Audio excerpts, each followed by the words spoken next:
Muitas pessoas pensam que a plenitude está relacionada ao sucesso e às conquistas. Às vezes, o nosso entendimento nos atrapalha contra o que o Senhor tem para nós.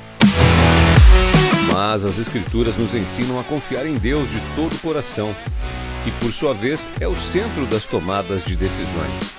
E a plenitude está ligada ao que Deus quer para nós. É o estado do que é inteiro, completo, é totalidade. Mas como atingir esse estado? Em fevereiro, descubra os caminhos em todas as igrejas Sara.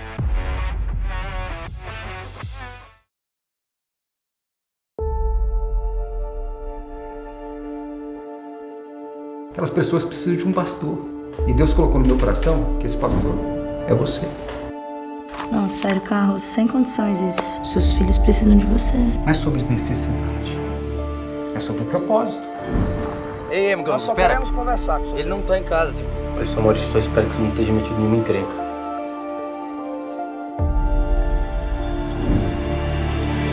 Cadê nosso filho que eu não encontrei ainda? Vem cá, a Mara não vai sair mais daquele quarto, não?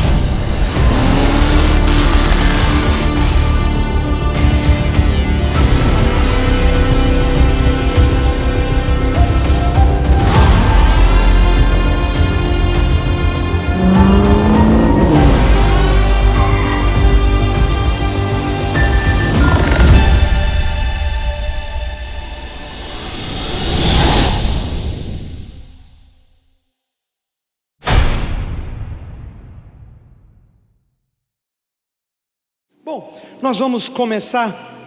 Hoje eu quero pregar uma palavra profética.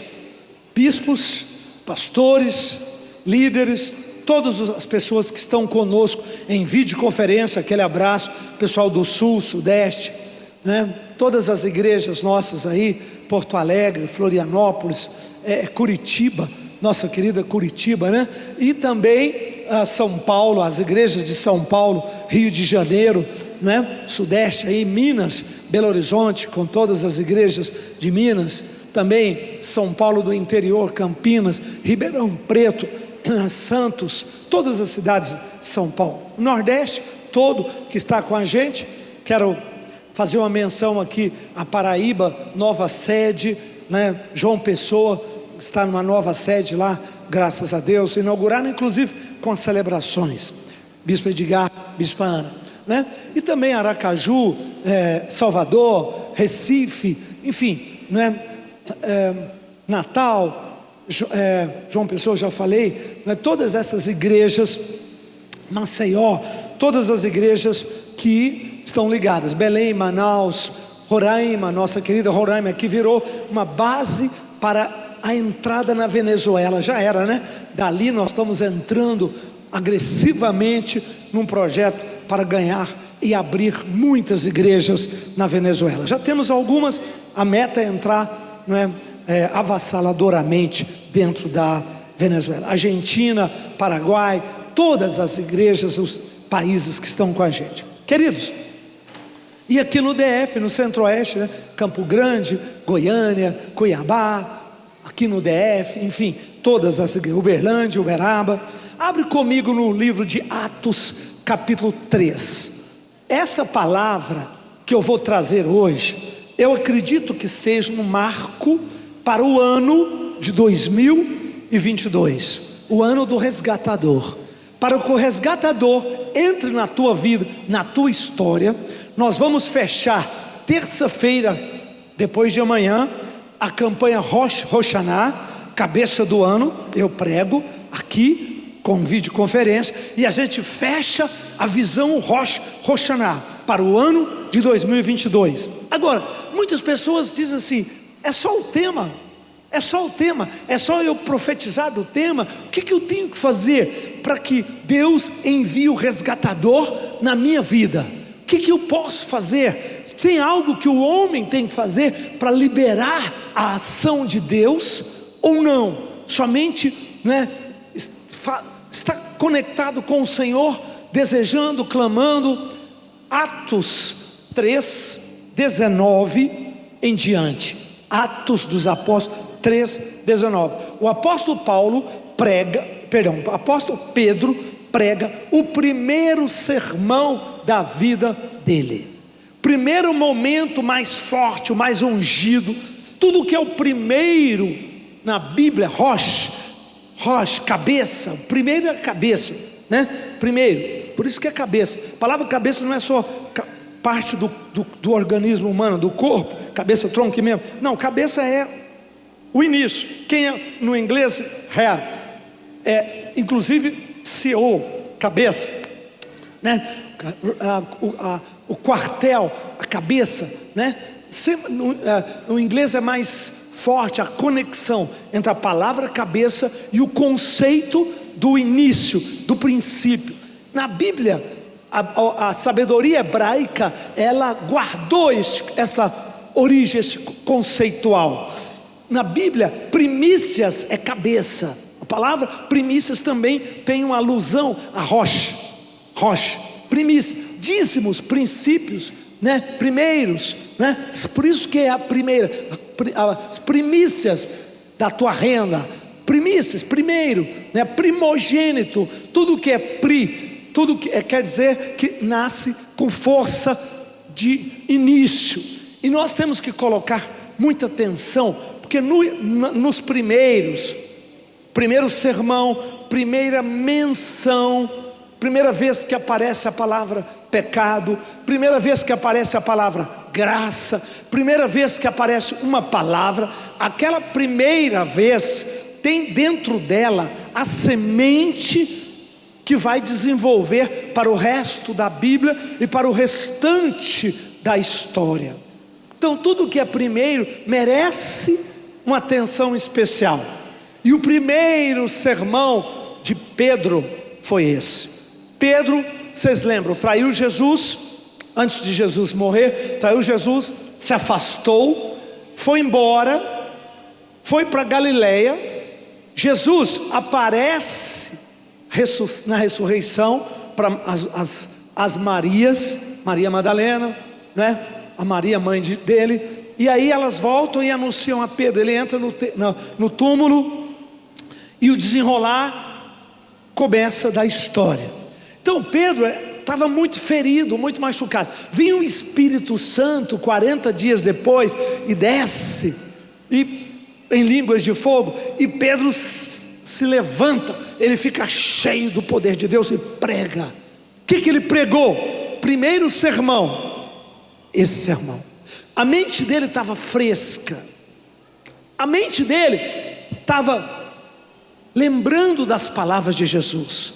40 dias conversando com Jesus antes de pregar isso aqui, Jesus ressuscitado. Então estava muito, como se diz em espanhol, caliente, quente, muito quente. Toda a lógica, todo o plano de Deus para os homens, todo o propósito pelo qual eles, os discípulos de Jesus, passaram por aquela odisseia que começou no recrutamento do Mar Morto e terminou no Calvário. Aliás, terminou no Monte da Transfiguração, onde Jesus sobe, né? Naquele monte lá da Galileia, onde Jesus é assunto aos céus. Vamos ler o que Pedro prega nesse contexto, nesse momento, nesse ambiente, nessas circunstâncias. O que está dentro dele quente, o que está palpitando dentro do apóstolo Pedro, que até então não era ninguém, era apenas um discípulo cabeçudo, mas agora passa a ser o pai da igreja, o principal, passa a ser o homem ungido por Jesus Cristo para apacentar suas igrejas. Jesus, antes de subir, deu a Pedro: Pedro, apacenta minhas ovelhas. Ele não falou isso para Tiago, ele não falou isso para Mateus, ele não falou isso para os demais discípulos, nem para João, falou para Pedro: apacenta, cuida da igreja, Pedro. Eu te ponho como responsável no meu lugar, Pedro, assume. Daí veio a tradição do Papa, né? Sempre alguém substituindo ali, né? O pai, a palavra Papa quer dizer pai da igreja católica, que infelizmente, ao nosso ver, se foi devagarzinho desviando de alguns conceitos muito básicos e importantes, mas não é o assunto para aqui, não é?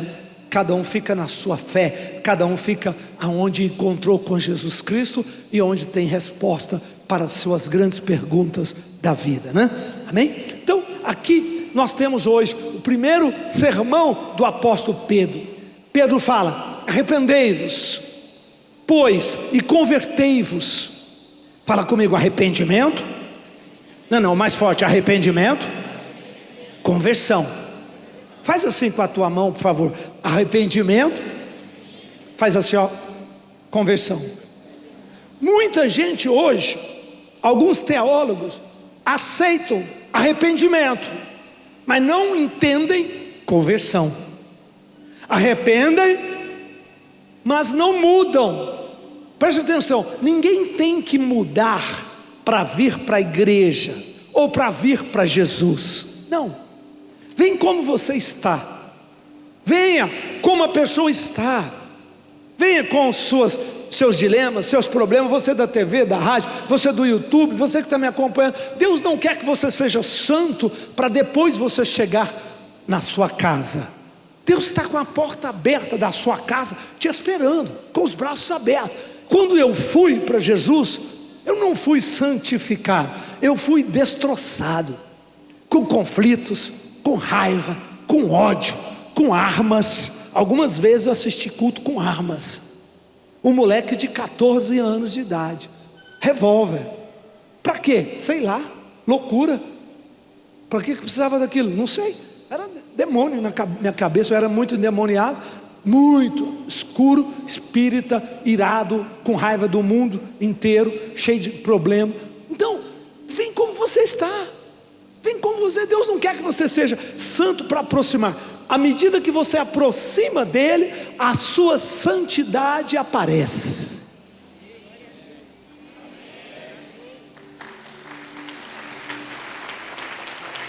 Então fala comigo, arrependa. Aí diga assim: a conversão como consequência, não como pré-requisito. Esse é um erro que a teologia atual faz. Conversão ou santificação como pré-requisito e não como consequência. Arrependei-vos. Primeiro, quando eu me arrependo, você se arrepende, logo em seguida nós vamos nos convertendo. O que é conversão? É uma mudança de rota. Conversão é uma mudança de rota, é uma mudança de pensamento, de valores, é uma mudança de hábitos, é uma mudança de comportamento, é uma mudança de planos. Aí eu tinha plano para fazer isso, nem sempre coisas boas, nem sempre projetos sadios. Então isso vai saindo da sua vida na medida que você se arrepende. Arrependimento não é um momento apenas. Arrependimento é uma atitude de relacionar-se com Deus. Arrependimento é uma atitude que você se relaciona com Deus. Ele não é um ato onde você chora. Tem arrependimento com lágrimas, revisão de vida. Primeira vez que Deus mostrou os seus pecados, primeira vez que seus olhos foram abertos, e você chora e chora e chora, porque você viu onde você estava, você viu o estrago da sua vida, você sentiu o peso daquilo. Mas o arrependimento não para aí, ele começa aí. Nós temos que nos arrepender por atitudes, por palavras que falamos com o seu cônjuge, por palavras que você fala com o filho, com a filha, por momento. Arrependimento tem que ser contínuo. Arrependimento e conversão, ele começa no revisão de vida, no encontro com Deus que temos, né? Mas ele não pode ser um ato de um momento. Agora eu já estou pronto para ir para o céu. Não está. Agora minha vida está perfeita. Não está. Você deu apenas o primeiro passo. Então o arrependimento, ele é a porta da conversão. Porque é pelo arrependimento, né? A teologia clássica diz: arrependimento tem que ter três coisas. Bem rapidinho aí. Arrependimento, primeiro, tem que mudar sua maneira de pensar. Se a pessoa chorou, mas não mudou a maneira de pensar, ela acha que droga não é pecado, que adultério não tem problema, roubo não tem problema. Ela não mudou a mente. Mas ela chorou. Arrependimento é mudança de mente, é sentimento de pesar, é sentimento. Aí vem a lágrima. Eu sinto que o que eu fiz não foi legal para mim, para os outros, para os meus familiares, para os meus próximos e muito mais para Deus. Então o arrependimento envolve a mente, envolve as emoções, sentimento, lágrimas. E terceiro, arrependimento verdadeiro tem alavanca uma decisão. Eu não vou fazer isso mais. Isso que é conversão. Conversão é quando a pessoa diz: eu não vou fazer isso mais. Ela mudou de rota, ela mudou de rumo. Isso é conversão. Ela estava indo numa direção e mudou. É quando ela mesmo diz para ela própria: eu não vou fazer isso. Isso não é legal. Quando eu lutei, eu era espírita. Eu tinha uma teologia espírita que explicava tudo satisfatoriamente para mim. E eu conflitava com os protestantes. O tempo todo eu tinha conflito com eles, por causa de uma teologia. E aí, quando eu não adiantava, ninguém ia me convencer pelo argumento. Quando Deus tocou meu coração, na noite da madrugada, que eu fiquei 6, 7 horas em êxtase, chorando, ouvindo a voz de Jesus e vendo Ele, ninguém precisou falar nada. No outro dia eu falei para mim mesmo: está errado. Peguei todos os livros espíritas, peguei todos os amuletos espíritas, peguei tudo que tinha, joguei fora e meti fogo. Ninguém falou para mim, ninguém me convenceu sobre a reencarnação, não precisou. A partir daí a Bíblia ganhou força e as demais teologias sumiram. Eu disse para mim mesmo, foi uma convicção interior. Então diga comigo: arrependimento. Diga: conversão. É o arrependimento que traz as mudanças de rotas, de rumos, de propósitos que não são boas, que muitas vezes ficam dentro do nosso coração. E aí ele diz: e serão cancelados vossos pecados. A palavra cancelados é apagados. Vossos erros, não é pecado apenas. Tudo que você fez de ruim, tudo que você não sabe como consertar, tudo que você estragou na sua vida. Você estragou o relacionamento com seu filho, você estragou o relacionamento com sua filha, você estragou sua empresa, você estragou seu futuro está destroçado por um erro que você fez. Deus vai cancelar este erro quando você se arrepende, quando você decide. Presta atenção, não pertence mais a você. Descansa. Deus e o universo vai trabalhar para apagar aquele erro, e você não vai lembrar disso depois de alguns anos.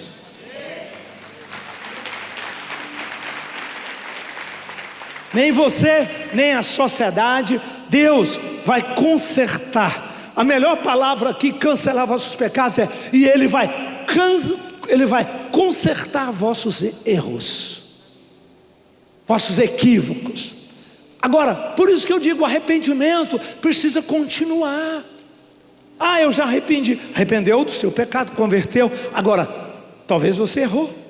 Talvez você errou com o noivo, talvez você errou com o esposo, com a esposa, talvez você errou em uma decisão que você tomou. Como é que você conserta isso? Aí eu vou orar e buscar a Deus. Começa com arrependimento. Senhor, me perdoa, eu não queria ter errado. Senhor, me ajuda. Conserta essa área, Pai. Me ajuda. Cancela este erro meu. Cancela. Me ajuda como consertar isso, Senhor. E Ele vai colocando as forças do universo para trabalhar a seu favor. Serão cancelados os vossos pecados, com as suas consequências. Pode dar uma salva de palmas forte, Brasil, vamos lá. Toda Sara, nossa terra, no mundo todo. Olha o próximo versículo, é onde eu gostaria muito de pelo menos chegar, né? Na terça eu sigo, depois eu continuo, porque isso aqui é denso, é pesado, é longo. Arrependei, próximo versículo 20, versículo 20. Aí ele chega e diz: a fim para que da presença do Senhor venham tempos de refrigério. Quantos concordam que nós precisamos de refrigério? Chega de pandemia, chega de má notícia, chega de problema na economia, chega, é só coisas tristes. O mundo todo está num caldeirão fervendo, o mundo todo está numa situação angustiante. Não sei se eu viajo, não sei se eu pego o avião, não sei se eu vou de carro, eu não sei se eu compro, eu não sei se eu vendo, né? O mundo todo está sobre angústia. Presta atenção, é tempo de Deus mandar refrigério.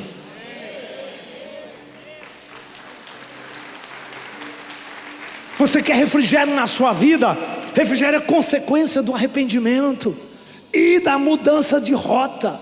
É claro que Deus está trazendo expiação à nossa geração, à nossa civilização. Agora, nós queremos tempo de refrigério. Meu Deus, quando vai acabar isso? Meu Deus, quando vai, eu vou ter produtividade financeira? Meu Deus, eu preciso mudar, é só doença. É um problema aqui, outro problema ali. É um problema do meu pai, depois passou para o meu sogro. Está amarrado. Deus vai te mandar tempos de refrigério na sua vida. Ei, Deus vai mandar tempos de refrigério na sua vida. Hoje eu achei que vocês iam fazer um amém mais forte.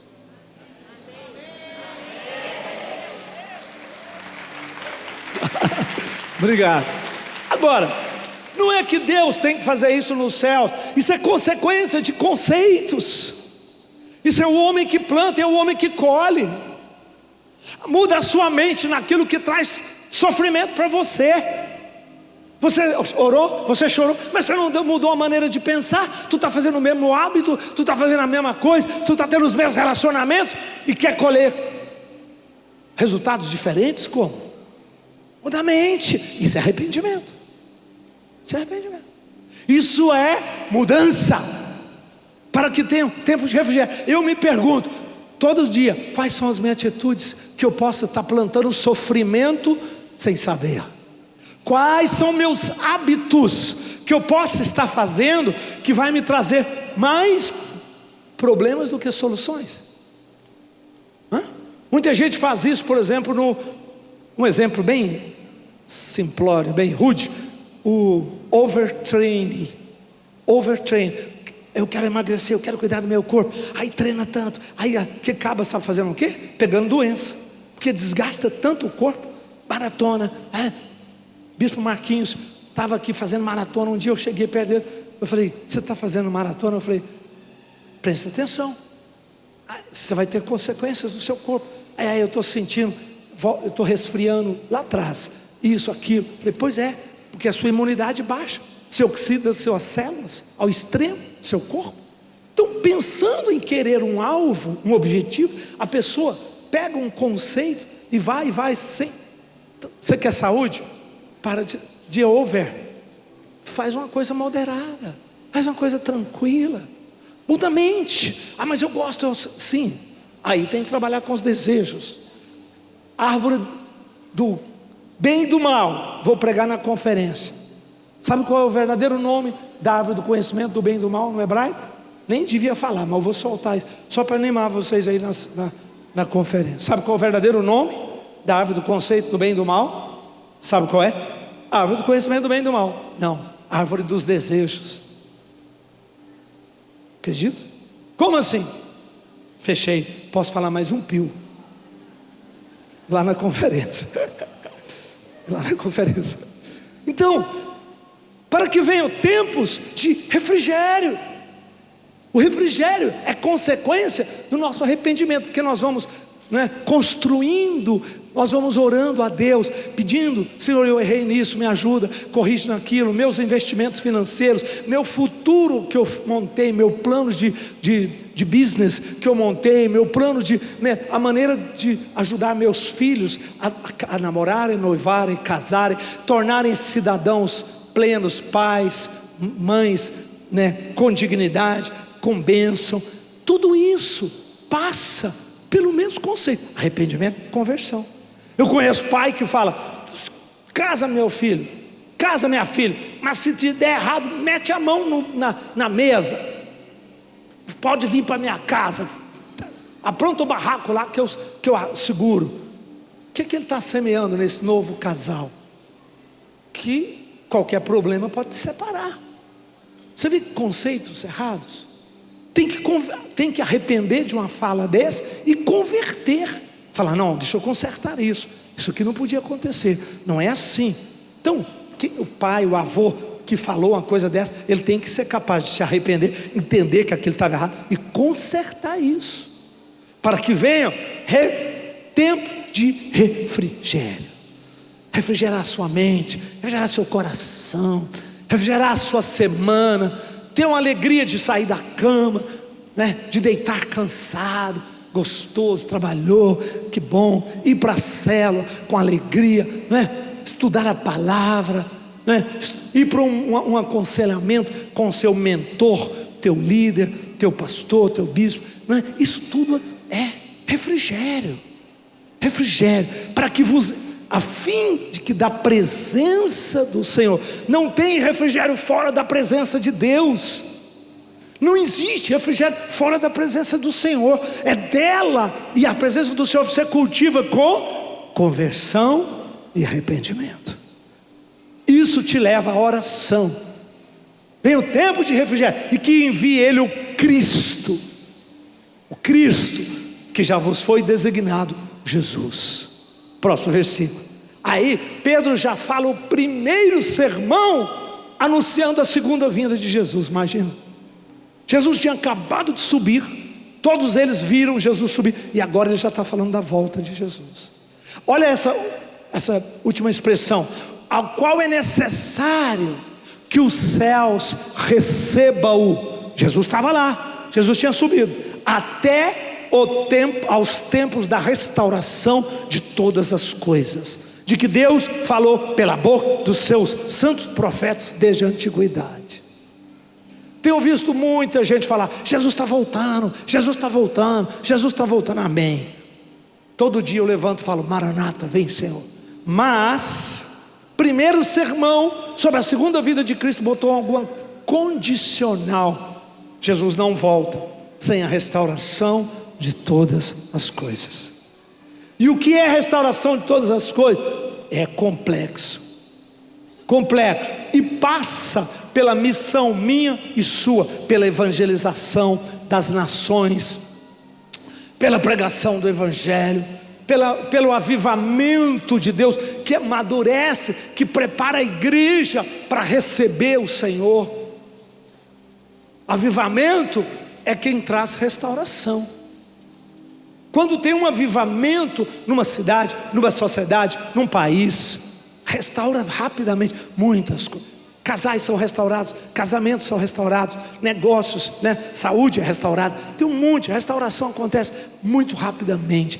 A santidade é levada, né? É trazida ao limiar novamente, uma vida com santidade, né? Como consequência da restauração. Então hoje eu queria abrir meu coração com vocês sobre isso. Essa palavra é longa, é densa, mas o mais importante: arrependimento traz refrigério.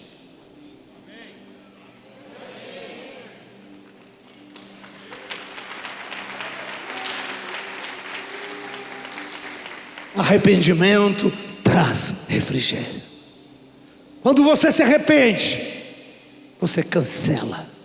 Não só apaga, cancela. Apagar é um ato que você cancela no documento. Eu apaguei isso aqui.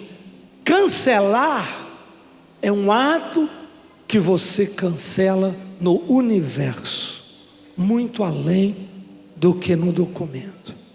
Sejam cancelados vossos erros, vossos pecados, vossos equívocos, para que sejam cancelados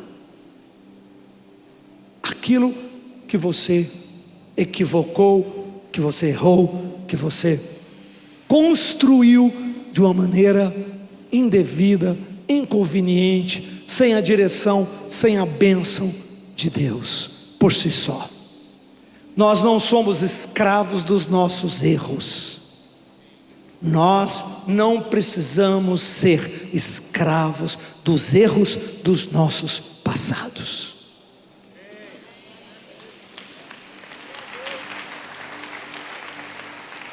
Isso é duro, isso é forte, porque do ponto de vista humano, tem coisas que você não remove, tem coisas que você não mexe. Não.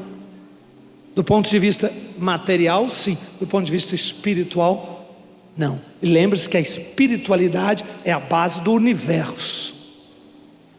Não sei se eu consegui explicar isso do ponto de vista do conceito da teoria quântica. Não é a matéria. A base do universo, da sustentação do universo, é a espiritualidade. Tanto que o seu planeta, onde você mora, a casa, seu home, né, de todos nós, está em cima do nada, está em cima do vazio. São apenas alguns equilíbrios milimétricos de atrações de forças gravitacionais, consequência da deformação espaço-tempo, que segura tudo isso. Tanto que hoje, quando o pessoal está descobrindo, está todo mundo tremendo na base, porque está descobrindo a verdadeira face do mundo lá de cima. Que novidade tem? Para nós, nenhuma. A base que sustenta o universo é espiritual. Quando você apaga os erros, os equívocos no mundo espiritual, o mundo espiritual ordena ao mundo material que reorganize, e rapidamente ele vai consertar. Não precisa preocupar como, não precisa preocupar quando. Calma, caminhe no seu caminho de arrepender, de converter e pedir tempos de refrigério. Deus vai nos dar tempos de refrigério. E os tempos de refrigério seus não é para você aprontar mais, não é para você ficar rico e aí você aprontar mais do que você aprontou, né? Não é para você abusar da graça e do perdão de Deus. Tem gente que o tempo de refrigério não consegue viver um tempo de refrigério equilibrado, maduro, e aí acaba desequilibrando e aprontando mais do que aprontou no início. Isso não pode acontecer. Isso não é o propósito. Como eu disse, santificação, né, ela vem como consequência, não como pré-requisito, mas ela aparece como consequência da sua conversão e do seu arrependimento. A verdadeira conversão, ela tem uma consequência. Qual é? Transformação. Transformação que implica em justiça, santificação. Transformação não é pré-requisito, mas é consequência. Se você encontrou Jesus, você nunca vai ser o mesmo homem, nem a mesma mulher. Você será diferente. Eu não vou ter a carne gritando em mim mais. Vai, mas a voz dela vai ficar fraquinha. Cada vez que você chega perto de Deus, mais ela fica fraca. Mas cada vez que você fica longe de Deus, mais ela fica forte. É a história do cachorro e do índio, né? Pai, tem 2 cachorros dentro de mim. O filho falou: um cachorro bravo, louco, que fala mata, e o outro cachorro manso, suave. E o pai dele, o velho chefe da tribo, pajé, falou: o cachorro que você alimentar vai ser o cachorro que você vai ouvir, porque ele vai falar cada vez mais alto. Não alimenta o cachorro doido, alimenta o cachorro manso dentro de você. Assim é. Paulo falou isso de uma outra maneira, né? Quando ele fala: pensai nas coisas do Espírito. O que anda no Espírito jamais satisfareis as concupiscências da carne. Quando nós andamos com Deus, a voz do cachorro louco some. Então, quando Deus te dá refrigério, não é para você sair por aí, né, jogando, não, é para você andar com Deus, se alegrar e ter uma vida de bênção e de paz, e poder ajudar outros, poder abençoar outros. Cadê o povo de Deus? Quero ouvir um amém. Quero te confessar, quase esqueci do quebra de maldição. Estou pregando aqui tão bom que quase esqueci. Nós temos quebra de maldição no segundo culto nesse momento. Hoje quero parar por aqui. O que você precisa de refrigério? Que áreas da sua vida estão em tormentas? Na área financeira, arrependa e dá o dízimo. Converte, dá o dízimo. Organiza as suas finanças e fala com Deus. Procura teu pastor, teu bispo, teu sacerdote e acerta. Porque sofrimento vem por brechas, por desobediência.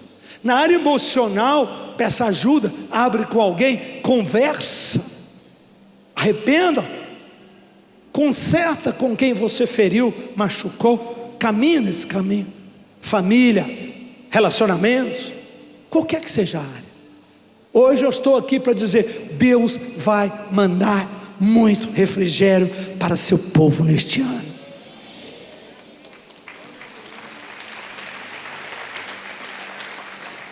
Levanta a mão e diga: eu recebo em nome de Jesus. Ponha o dedo assim, ó, fala: mas eu tenho que fazer minha parte, que é arrepender e converter para anular as sementes de sofrimentos que entraram na minha vida pelos meus equívocos passados, decisões e erros passados. Quero ouvir um amém? Faça a sua parte. 2022, ano de arrependimento, ano de conversão, ano em que Deus vai trazer refrigério para você e vai mandar o resgatador. O resgatador é alguém materialmente físico que entra para te ajudar a pagar tudo. O resgatador são pessoas que vêm com essa missão de te ajudar e de refazer você. Quais pessoas são enviadas por Deus para te ajudar a vencer, a conquistar? Como discernir os sinais de Deus? Como adquirir sabedoria para vencer o mal, crescer na vida, ter recursos, trabalhar, vencer as adversidades da vida? No livro Resgatador do Bispo Rodovalho, você terá respostas para essas e outras perguntas, já à venda nas lojas SBE ou pelo site sbeshop.com.br.